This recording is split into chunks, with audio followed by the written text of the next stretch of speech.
विधान परिषदेसाठी महायुतीचा फॉर्म्युला जवळपास निश्चित.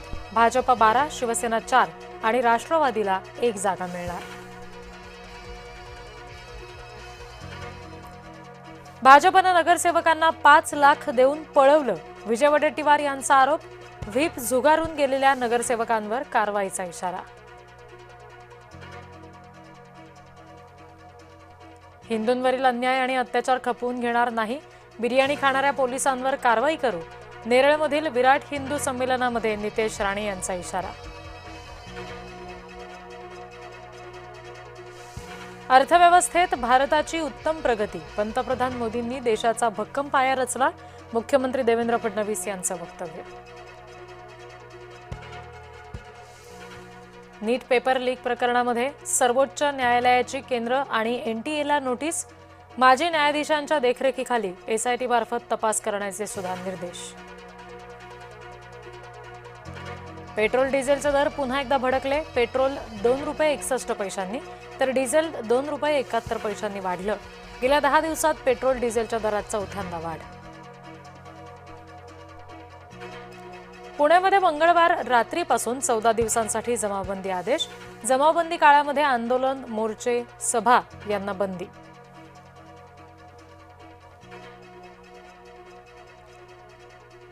बेकायदा गर्भलिंग निदान प्रकरणामध्ये भाजप कार्यकर्ते डॉक्टर विवेक माने अडचणीत.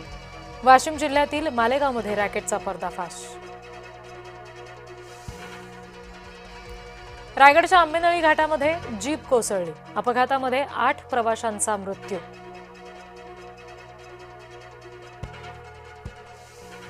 धुळे जिल्ह्यातील लळिंग घाटामध्ये भीषण अपघात. अपघातात 5 जणांचा मृत्यू तर अहिल्यानगर कल्याण महामार्गावरील अपघातात 4 जणांचा बळी. पालघरमध्ये लसीकरणानंतर 2 महिन्यांच्या बाळाचा मृत्यू. लसीकरणापूर्वी बालक पूर्णपणे सुदृढ असल्याचा पालकांचा दावा. अहिल्यानगरच्या पोलीस मुख्यालयामध्ये हँड ग्रेनेड फुटले. 4 प्रशिक्षणार्थी पोलीस कर्मचारी जखमी.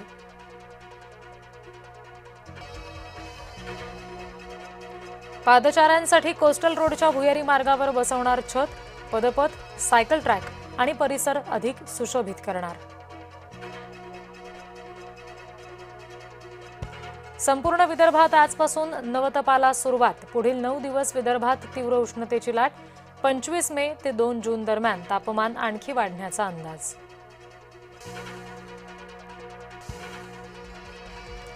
मध्य महाराष्ट्र, मराठवाडा, कोकणात वादळी पावसाची शक्यता.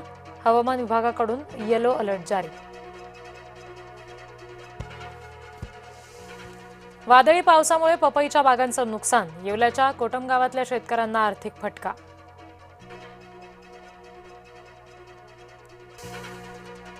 जेजुरी मंदिर परिसरामध्ये दुकानदारांची दादागिरी.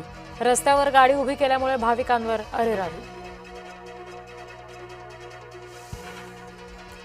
राष्ट्रपती भवनात पद्म पुरस्कार प्रदान सोहळा संपन्न. अभिनेता धर्मेंद्र यांना मरणोत्तर पद्मविभूषण. हेमा मालिनी यांनी स्वीकारला पुरस्कार. क्रिकेटपटू हरमनप्रीतला सुद्धा पद्मश्री.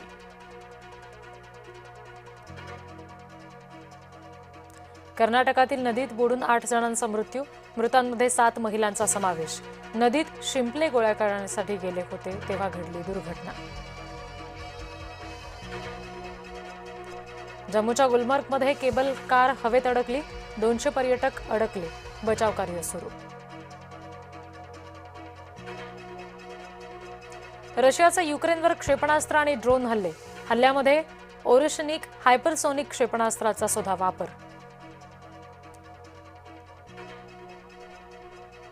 हॉर्मुझची सामुद्रधुनी लवकरच खुली होण्याची शक्यता. येत्या काही दिवसात जगाला एक चांगली बातमी मिळेल. अमेरिकेचे परराष्ट्र सचिव मार्को रुबियो यांचं वक्तव्य.